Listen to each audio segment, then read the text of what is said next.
여러분 안녕하십니까. 여수 MBC 뉴스투데이입니다. 전남 동부지역 기초단체장 당선인들이 효율적인 업무 추진을 위해 인수위원회 구성에 나섰습니다.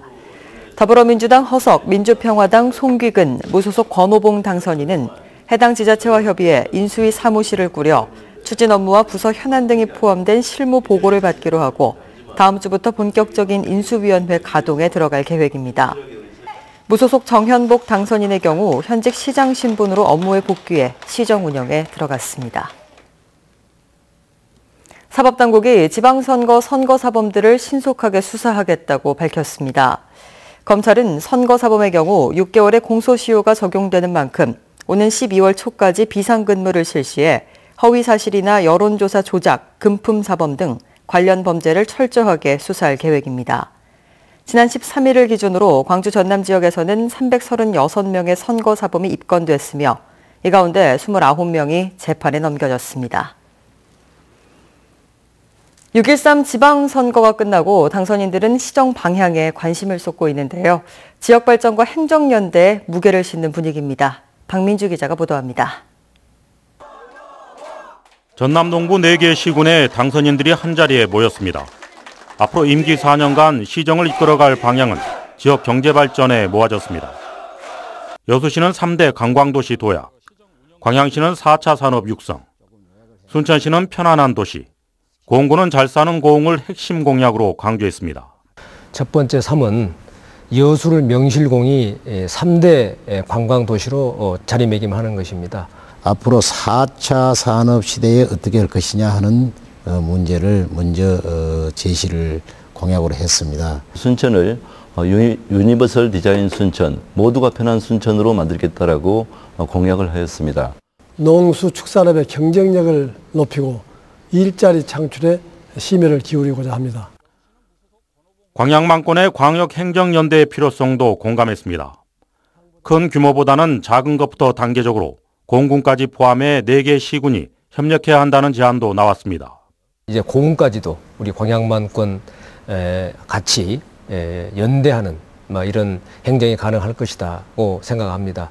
양보하는 그런 자세를 보여서 이것을 활성화하는 방향으로 이렇게 나가야 된다 저는 그렇게 봅니다. 여러 가지 예산이 또 수반되는 문제가 있을 수도 있겠고요. 그래서 제가 청와대와 중앙부처에 가구 역할을 하도록 하겠습니다. 너무 작은 이익에 급급하지 말고 관련된 모든 지자체의 발전, 큰 그림을 보고 어떤 결정을 해야 되고. 이제 선거는 끝났습니다. 지역민들은 민선 7기, 새로운 변화와 발전을 기대하고 있습니다. MBC 뉴스 박민주입니다. 미투운동, 성평등 이슈에 대한 사회 변화를 요구하는 목소리가 강력하게 터져나온 가운데 치러진 6.13 지방선거가 별다른 변화를 가져오지 못한 채 끝났습니다. 광역의원과 지역의원에서는 여성 진출이 소폭 증가했지만 여성에 대한 유리천장은 여전히 공고했습니다. 김인정 기자가 취재했습니다. 이번에도 여성 시도지사는 없었습니다. 전국 동시 지방선거가 시작된 뒤 23년간 지속된 공고한 기록은 깨지지 않았습니다. 싹쓸이를 하다시피 한 더불어민주당은 여성 후보를 한 명도 공천하지 않았습니다. 전국적으로 여성 8명에 불과했던 자치단체장도 광주와 전남에서는 그마저 전무했고 여성 출마자 단 한 사람이 영암군수에 도전했지만 고배를 맞았습니다. 이번에도 단체장이 특히 광주에 없었던 것은 굉장히 광주가 개혁적인 진보 성향이 있으면서도 굉장히 보수적이다. 반면 광역의원과 기초의원 분야에서는 여성계의 요구와 여성들의 참여의식 확대로 여성 후보가 증가했습니다. 지난 선거 당시 150명에 그쳤던 여성 출마자는 200명을 넘는 수준까지 늘어났습니다. 그러나 의석 20-30%를 가져가는 데 그쳤고 재선 3선으로 자리 잡는 경우도 드물었습니다. 보이지 않는 그런 유리 청장들이 있기 때문에 아마 여성 의원들이 활동은 열심히 하지만 또 입문하기는 조금은 더 문 열어놨지만 지속해서 커가는 것이 성장해 나가는 것이 좀 어려운 점들이 있습니다. 이런 유리천장은 여전히 남성 중심적으로 조직되는 정치 조직, 그리고 일상 속에 공고히 남아 있습니다. 똑같이 활동을 하는데 정말 무시들을 많이 하시더라고요. 투명인간 취급하신 분까지도 있었는데. 촛불 집필이 치러진 첫 지방선거. 밑바닥부터의 사회 변화를 보여줄 절호의 기회였지만 젠더 의제를 충분히 끌어올리지 못한 채 아쉽게 마무리됐습니다. MBC 뉴스 김인정입니다. 정부가 가칭 섬발전연구진흥원을 설립합니다. 행안부는 지난 14일 열린 국정현안 점검 조정회의에서 섬의 날이 제정됐지만 섬의 가치와 중요성에 대한 국민적 인식의 변화가 없다며 섬발전연구진흥원을 설립해 섬 정주 여건 개선과 여객선 준공영제 확대 등을 추진하기로 했습니다. 또 자치단체와 연계해 활동가 지원센터를 두는 방안과 함께 부처별로 나뉜 섬 관련 주요 사업을 연계하는 도서 종합발전 계획도 세우기로 했습니다. 포스코가 유럽 지역 철강 메이커인 타타스틸 유럽과 도금 강판 기술을 상호 공유합니다. 포스코는 최근 유럽 철강사와 기술 협약식을 갖고 철강 제품 도금 기술 개발과 시장 개척에 서로 협력하기로 했습니다. 포스코는 이번 기술 교환으로 유럽 지역은 물론 글로벌 시장에 포스코 자동차 강판 판매를 적극 확충한다는 계획입니다. 국내 대표적인 순교자로 여수 지역 하면 떠오르는 인물이 손양원 목사입니다. 따라서 여수에는 손 목사를 기리기 위한 기념관이 조성돼 있는데 올해 초 갑자기 문을 닫아 논란을 빚고 있습니다. 보도에 조희원 기자입니다.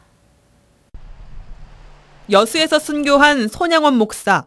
한평생 나병 환자들을 위한 구호 활동에 몰두하고 여수 사건 당시 두 아들을 살해한 가해자를 용서해 양아들을 삼은 것으로 잘 알려졌습니다. 이런 손 목사를 기리기 위해 지난 1993년 문을 연 기념관에는 해마다 수많은 관광객이 찾고 있습니다. 시는 관광객 유치를 위해 지난 2012년 100억여 원의 예산을 지원해 기념관 옆에 공원을 따로 조성하기도 했습니다. 그런데 올해 3월 기념관이 갑자기 문을 닫았습니다. 손 목사의 유족과 애양원 교회 사이의 갈등이 주요 원인입니다. 일부 유가족이 교회의 기념관 운영을 문제 삼고 나선 겁니다. 아버지의 정신이 똑바로 이어질까 하는 게 사실은 좀 염려가 됩니다. 법인체를 만들어서 투명하게 해나가고 그렇게 되자면 유가족이 법인체에 포함이 돼야 되지 않을까. 이들은 교회가 아버지의 업적을 부풀리는 한편 유품을 마음대로 처분하려 한다고 주장했습니다. 이에 대해 애양원교회는 기념관을 법인체가 운영하도록 하는 방안을 내부적으로 검토하고 있지만 문제를 제기한 유가족과는 운영 취지가 달라 사실상 공동 운영이 어렵다고 답했습니다. 또 교회가 유품을 처분하려 한다는 주장은 사실이 아니며 손 목사에 대한 업적은 많은 역사적 자료를 근거로 한 거라고 반박했습니다. 양측의 주장이 엇갈리면서 갈등은 풀릴 기미가 보이지 않고 있습니다. 기념관 폐관이 길어짐에 따라 이곳을 찾는 관광객들의 아쉬움만 커지고 있습니다. MBC 뉴스 조희원입니다. 한국산업단지공단 광주 전남본부가 중소기업 청년 교통비 지원 사업을 마련해 업체들의 신청을 받고 있습니다. 지원 대상은 교통 여건이 열악한 산업단지에서 근무하는 만 15세 이상 34세 이하의 중소기업 청년 근로자들이며 대상자로 선정되면 다음 달 1일부터 2021년까지 매달 5만 원의 교통비가 지원됩니다.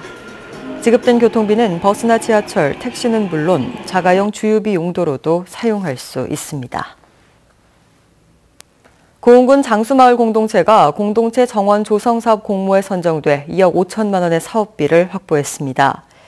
한국복지진흥원이 주관하는 이번 사업은 취약한 지역 생활 환경을 개선함으로써 경관을 개선하고 공동체 의식을 회복하기 위해 올해 시범 추진될 예정이며 국도 27호선 고가차도 아래쪽에 조성됩니다. 좋겠습니다. 서울은 이른 아침부터 이처럼 맑은 하늘이 드러나 있고요. 서울의 초미세먼지 농도는 10마이크로그램도 채 되지 않을 정도입니다. 이번 주말 내내 쾌청하겠습니다. 낮 동안 볕은 좀 따가워서 서울 등 서쪽 곳곳은 30도 가까이 기온이 오를 텐데요. 그래도 선선한 바람이 불어서 더위 불쾌감이 심하지는 않겠습니다. 공기도 내내 깨끗하겠습니다. 미세먼지 농도 전국에서 보통에서 좋음 단계를 유지하겠습니다. 다만 낮 시간대는 자외선이 강해서 자외선 차단은 신경 쓰셔야겠습니다. 현재 동해상에 위치한 고기압의 영향권에서 전국 하늘이 맑게 드러나 있고요. 서울의 가시거리는 20km까지 길게 트여 있습니다. 오늘 내륙 쪽 대체로 맑은 날씨 계속되겠고 동해안 지방만 아침까지 빗방울이 떨어지겠습니다.